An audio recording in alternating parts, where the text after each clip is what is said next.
Bismillahirrahmanirrahim. Assalamualaikum warahmatullahi wabarakatuh. Kelas 9, kita akan masuk materi baru setelah minggu lalu menyelesaikan bentuk pangkat dan akar. Sekarang kita akan masuk ke dalam persamaan kuadrat. Nah, sebelum kita memulai persamaan kuadrat, ada baiknya kita belajar dulu tentang faktorisasi aljabar. Materi ini akan sangat diperlukan untuk penyelesaian persamaan kuadrat nanti. Pertama, bentuk distributif. Bentuk ini saya hanya kasih gambaran, bukan berarti nanti bentuknya linear begini ya. Bisa jadi bentuknya akan kuadrat. Ini bentuk distributif. Kalau kita ketemu dengan bentuk AX ditambah BX, dia memiliki faktor yang sama, yaitu si X.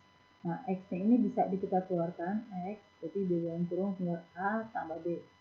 Saya kasih contohnya jadi masih bentuk linear, 6A tambah 8B. 6 itu perkalian 2 kali 3, memang boleh 1 kali 6, tapi nanti kita nggak ketemu faktornya. 8 itu 2 dikali 4, dia memiliki faktor yang sama, yaitu 2. Nah, jadi 2 nya itu sifat distributif yang sama kita keluarkan dari kurung, sehingga di dalam kurung kita tinggal yang sisanya 3A nya dengan 4B. Ini kalau kita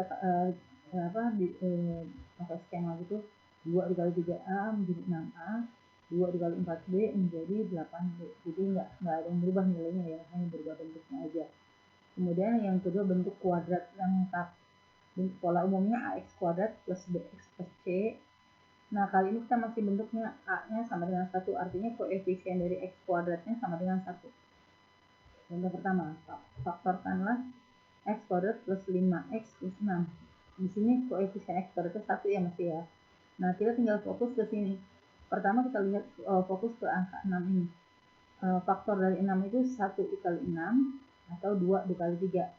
Nah, tapi dari faktor itu yang kalau dijumlahkan menghasilkan suku 2-nya 5 adalah 2 kali 3. Jadi untuk suku kedua yang posisi B-nya itu adalah hasil penjumlahan dari faktor-faktor yang belakang, 2 ditambah 3, sedangkan yang suku ketiganya adalah 2 kali 3. Jadi 2 dan 3-nya fokusnya ke sini ya. Di suku terakhir ini adalah perkaliannya, suku yang tengah ini adalah hasil penjumlahannya. Nah, berarti faktor dari X kuadrat plus 5X plus 6 itu adalah X plus 2 dikali X plus 3. Ini kalau kita jabarkan ulang, kita balik, X dikali X adalah X kuadrat, kemudian X dikali 3, 3X plus 2 dikali X plus 2X, jadi 3X tambah 2X jadi 5X ya. Kemudian suku terakhirnya 2 kali 3 adalah 6. Jadi seperti ini. Kemudian lanjut yang contoh kedua. Faktorkanlah kalau X kuadrat dengan 5X plus 6. Di sini koefisien X kuadrat masih 1. Nah, di sini suku keduanya adalah negatif. Suku ketiga adalah positif. Sekarang kita lihat faktor dari 6, ini plus 6, itu berarti bisa jadi kan tadi plus 1 dikali plus 6, plus 2 dikali plus 3. Tapi plus ini bisa juga dihasilkan dari minus kali minus. Jadi min 1 dikali min 6, atau min 2 dikali min 3. Sekarang kita lihat, yang penjumlahannya menghasilkan minus 5. Di sini pilih minus 2 dikali minus 3. Hasilnya plus 6. Sekarang kalau minus 2 ditambah minus 3, hasilnya adalah minus 5. Jadi min 2 dan min 3 yang kita ambil. Faktornya adalah X min 2 kali X min 3. Contoh ketiga, sekarang koefisien X kuadratnya masih 1. Kemudian suku keduanya plus X minus 6. Nah, ini hasil perkaliannya menghasilkan minus 6. Jadi kalau perkalian menghasilkan minus itu kan salah satunya plus dikali min ya. Salah satunya positif, satunya negatif. Kita lihat faktornya berapa yang. Tapi kalau dijumlahkan hasilnya plus 1. Di sini dipilih min 2 dikali plus 3. Min 2 dikali plus 3 kan min 6. Sekarang kita coba cek penjumlahannya. Min 2 ditambah 3 plus 1. Berarti faktornya adalah X min 2 dikali X plus 3. Yang contoh keempat, sekarang X kuadrat min X min 6. Min X ini artinya minus 1X ya. Ini di sini juga plus X itu artinya plus 1X. Nah, sekarang perkaliannya minus, tapi hasil penjumlahannya adalah minus 1. Di sini dipilih plus 2 dikali min 3. Plus 2 kali min 3 hasilnya adalah min 6. Betul. Kemudian kalau penjumlahannya plus 2 ditambah min 3 min 1x. Jadi pilihan kita faktornya adalah 2 dikali minus 3. Faktorisasi aljabarnya adalah x plus 2 dikali x min 3. Contoh yang ke-6-nya ini ya, bukan kedua. X kuadrat minus 6x plus 9. Nah, ini sama perkaliannya plus 9. Penjumlahannya tapi minus 6. Nah, plus 9 itu bisa dihasilkan dari plus 3 kali plus 3 atau min 3 kali min 3. Nah, penjumlahannya min 6, min 3 kali min 3, min 6 kan. Sehingga faktornya adalah x min 3 kali x min 3. Ini juga kembar, sehingga kita bisa sederhanakan penulisannya menjadi x minus 3. Kenapa x kuadrat min y kuadrat hasilnya adalah x plus y dikali x min y. Contohnya x kuadrat min 25. Akar dari 25 berapa? 5 kan? Jadi di sini faktornya adalah x plus 5, x min 5. Nah, kemudian kalau bentuk selisih 2 kuadrat di mana koefisien dari x kuadrat itu tidak sama dengan 1. Misalnya 4x kuadrat min 25. Akar dari 4x kuadrat adalah 2x. Akar dari 25 adalah 5. Sehingga faktornya adalah 2x plus 5 dikali 2x min 5. Kemudian bentuk kuadrat lengkap yang berikutnya, x kuadrat plus bx plus c. Nah, saat sekarang ini kita akan bahas untuk yang koefisien x kuadratnya tidak sama dengan 1.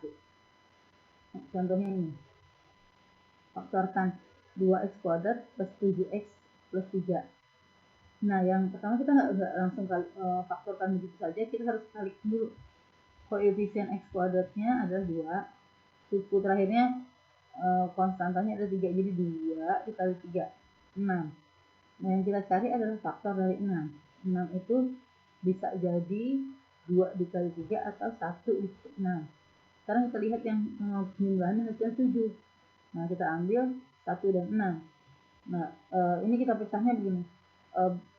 Sekarang coba 7x itu kan dari 1x, 6x. Kita coba pecah. 2x kuadrat ditambah 1x ditambah 6x tambah 3. Nah, kita memfaktorkannya 2 suku. 2 suku awal, 2x kuadrat tambah 1x. Itu kalau kita faktorkan seperti yang sifat distributif tadi ya. Faktor yang sama adalah si x. X-nya keluar. Sehingga di dalam kurung tinggal 2x plus 1. Kemudian 2 suku terakhir ini 6x tambah 3. Faktor yang sama adalah 3. Karena 6 itu kan 3 dikali 2. Ini 3 kali 1. Sehingga 3 itu di luar, sehingga di dalam kurung tinggal 2x plus 1. Nah, ini catatan yang di dalam kurung yang bagian pertama dengan yang di dalam kurung bagian kedua harus sama. Kalau masih belum sama, artinya langkah kita masih ada yang salah, harus kita perbaiki dulu. Sehingga ada dua suku ini harus sama bentuk dan nilainya. Nah, sekarang berarti faktor aljabarnya adalah x suku pertama, bagian pertama adalah faktor pertama adalah x plus 3. Kita tulis di sini. Jadi x-nya dari sini, 3-nya dari sini ya. Dan plusnya itu dari sini, tandanya tanda plus 3. Kemudian faktor yang keduanya adalah 2x plus 1. Atau suatu saat bisa saja kita kebalik tadi. Kan faktor dari 6 tuh kita ambilnya tadi 1 kali 6. Bagaimana kalau kita menuliskannya 6 tambah 1 ya? Itu kan 1 tambah 6. 2x kuadrat plus 7x plus 3 itu 2x kuadrat tambah 6x tambah 1x tambah 3. Ini kan nilainya sama ya, tapi kita nulisnya kebalik. Nah, berarti kita faktorkan 2 suku dulu. 2x kuadrat dengan 6x. Faktor yang sama adalah 2x. Keluar. Kemudian dalam kurung tinggal x plus 3. Kemudian suku kedua, dua kelompok ini, kelompok yang kedua, 1x dengan 3. Berapa faktor yang sama? Dia faktor yang sama adalah 1. Sehingga di dalam kurungnya tinggal x plus 3. Nah, yang di dalam kurung pertama ini dengan yang kedua sama ya, sama-sama x plus 3. Sehingga faktornya adalah, faktor yang pertama 2x ditambah 1. Di faktor yang kedua x plus 3. Ini kan sama ini sudah sama aja ya. A dikali B, ini B kali A. Jadi sama itu hasilnya. Untuk faktorisasi aljabar itu bisa jadi suatu saat antara dua orang anak gitu ya, si A dan si B itu jawabannya bisa berbeda, walaupun dua-duanya benar. Itu bisa saja. Itu faktor ini dalam menentukan faktor-faktor dari suku-suku aljabar itu. Oke, demikian materi hari ini. Semoga dapat dipahami dan bermanfaat. Assalamualaikum warahmatullahi wabarakatuh.